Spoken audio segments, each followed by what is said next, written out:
करोथा कांड तो आप सबको पता होगा ही कि क्यों हुआ था। क्योंकि बाबा रामपाल जी ने आर्य समाज के प्रवर्तक महर्षि दयानंद के द्वारा लिखी पुस्तक सत्यार्थ प्रकाश का खुलासा करके समाज के सामने रख दिया, जिस कारण से आर्य समाज के जो प्रतिनिधि हैं, जो मुख्य गुरुजन हैं, उनके पेट में थोड़ा सा दर्द शुरू हो गया। क्योंकि सत्यार्थ प्रकाश पुस्तक को वेदों के अनुसार लिखी हुई बताकर समाज में बेचा करते थे, जिसके बेचने से बढ़िया धंधा हो रहा था, बढ़िया चंदा आ रहा था। लेकिन जैसे ही संत रामपाल जी ने इस बात का खुलासा किया कि सत्यार्थ प्रकाश का नाम सत्यानाश प्रकाश होना चाहिए और इस पुस्तक सत्यार्थ प्रकाश को तो चौराहे पर आग लगाकर जला देना चाहिए, जिसने समाज को बिगाड़ दिया है, लोगों को भक्ति और भगवान की परिभाषा से दूर कर दिया है। क्योंकि सत्यार्थ प्रकाश का जो ज्ञान है वो वेदों से बिल्कुल भी मेल नहीं खाता है। और महर्षि दयानंद ने यह कहकर सत्यार्थ प्रकाश को समाज में बांटना शुरू किया कि वेदों में जो भक्ति और भगवान के विषय में लिखा है उसका निष्कर्ष, उसका सार, जैसे चारों वेदों का सार गीता जी है, ऐसे ही महर्षि जी ने कहा कि चारों वेदों का सार मैंने अच्छे से अध्ययन करके और सत्यार्थ प्रकाश में शॉर्ट रूप में लिखकर डाल दिया है। लेकिन जब सतगुरु रामपाल जी ने सत्यार्थ प्रकाश को पढ़ा और समाज को पढ़ाया तो पता चला कि सत्यार्थ प्रकाश का ज्ञान तो टोटली वेदों के विरुद्ध है। क्योंकि महर्षि दयानंद जी की जीवनी में लिखा हुआ है कि वो भांग पिया करते थे, तमाकू पिया करते थे, नशा किया करते थे। उसी नशे में उन्होंने सत्यार्थ प्रकाश लिख डाली। महर्षि दयानंद के बारे में जो लोकवेद दंत कथा सुनाई जाती है कि बड़े समाज सुधारक थे।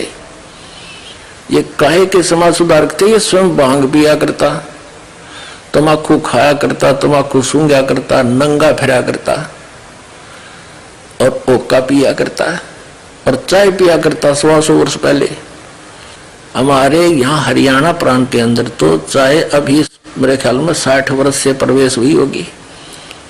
सब दूध दाद पिया करते, अपना खूब दही खाया करते, और ये उससे पहले चाय पीता था।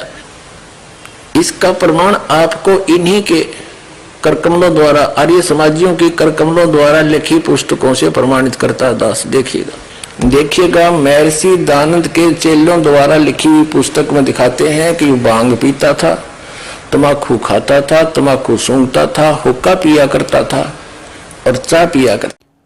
उन्होंने वेदों को पढ़ा बाद में, पहले अपना अनुभव जैसा भी उनको उल्टा सीधा ज्ञान था सत्यार्थ प्रकाश में लिख दिया और लिखकर जल्दबाजी में इस पुस्तक को समाज में बंटवा दिया।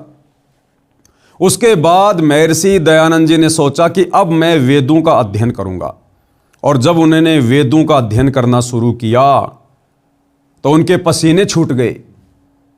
उन्होंने देखा कि मैंने वेदों का हवाला देकर जो सत्यार्थ प्रकाश लिखी है उसमें तो टोटली ज्ञान वेदों के विरुद्ध है।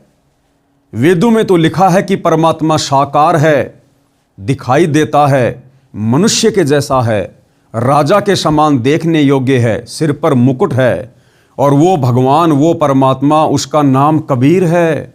वो साक्षात धरती पर मनुष्य की लीला करने के लिए आते हैं, अपना ज्ञान देते हैं। उनकी भक्ति करने से पाप कर्मों का नाश हो जाता है, जीव को मोक्ष मिलता है। और सत्यार्थ प्रकाश में उन्होंने पहले ही लिख दिया कि परमात्मा निराकार है, परमात्मा को देखा नहीं जा सकता, परमात्मा का साक्षात्कार नहीं किया जा सकता, परमात्मा से पाप कर्मों का नाश नहीं होता। बहुत सारी ऊट पटांग बातें उन्होंने लिख दी।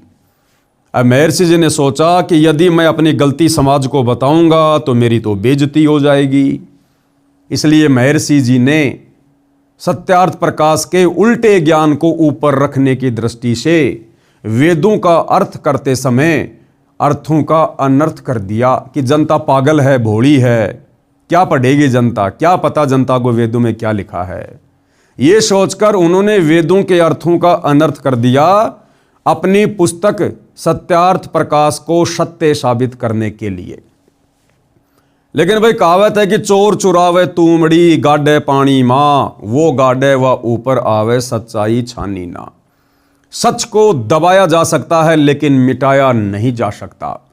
समय आने पर संत रामपाल जी ने सन 1994 में अपने आध्यात्मिक ज्ञान की शुरुआत की और उसके बाद उन्होंने सत्यार्थ प्रकाश के ज्ञान को वेदों से मेल करके समाचार पत्रों के माध्यम से समाज को दिखाना शुरू कर दिया। तो जो आर्य समाजी लोग थे, जो भाई बहन हैं, जिनको परमात्मा चाहिए था, वो चाहे सत्यार्थ प्रकाश को पढ़ के मिलो, चाहे सतगुरु रामपाल जी की पुस्तक पढ़ के मिलो, उन्होंने तो सच्चाई को स्वीकार कर लिया और सत्यार्थ प्रकाश को घर से बाहर फेंक दिया।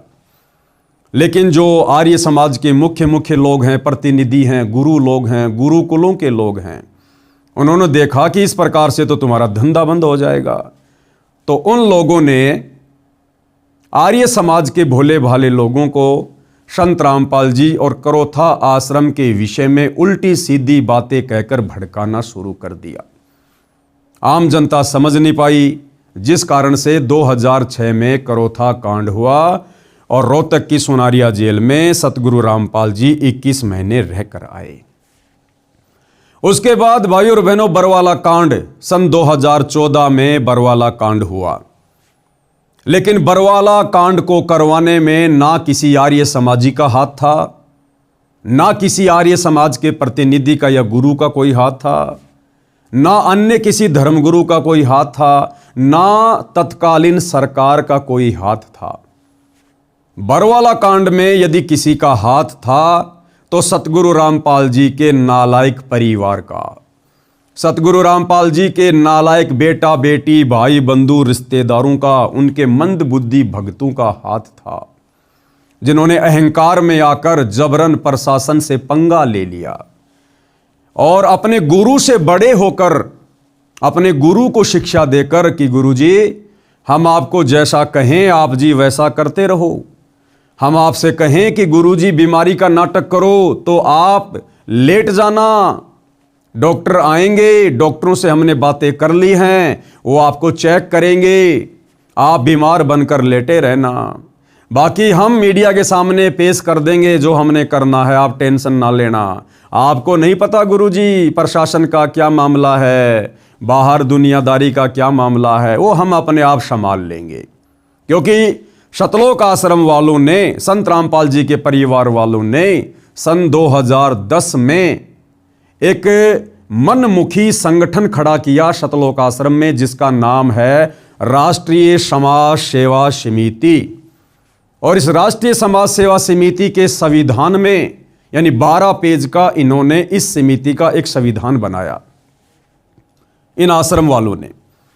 और उसके पॉइंट नंबर 8 और 12 को जब आप पढ़ेंगे तो आपको पता चलेगा शतलोक आश्रम वालों ने उस पॉइंट नंबर 12 में साफ साफ लिखा हुआ है, संत रामपाल जी को एक शिक्षा दी है, संत रामपाल जी को एक सेवा में बांध के रख दिया कि गुरुजी आपका काम केवल सत्संग करना, शास्त्रों का अध्ययन करना और आने वाले भक्तों को नाम दीक्षा देना ही रहेगा, बाकी काम हम राष्ट्रीय समाज सेवा समिति वाले अपने आप संभालेंगे। आपको केवल इतनी सी सेवा दी जाती है, बस आप यही सेवा करते रहिए। यह आप जियों की आंखों के सामने है राष्ट्रीय समाज सेवा समिति का संविधान, साफ साफ लिखा हुआ है, आप जी देख सकते हैं।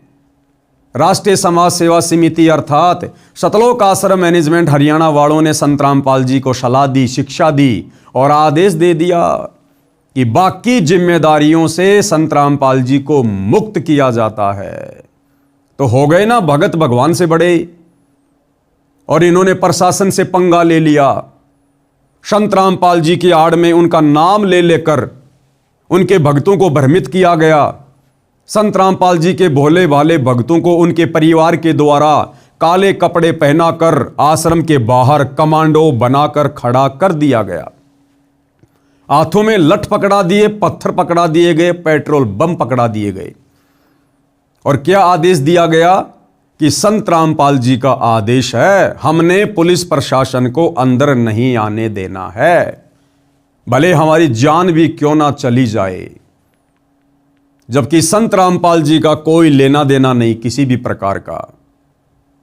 तो यह था बरवाला कांड 2014, जिसमें सिर्फ और सिर्फ सतगुरु रामपाल जी के नालायक परिवार की भूमिका थी, जिस कारण आज देशद्रोह और मर्डर का मुकदमा अपने ऊपर लेकर संत रामपाल जी बेवजह निर्दोष होते हुए पिछले 10.5 वर्षों से जेल काट रहे हैं।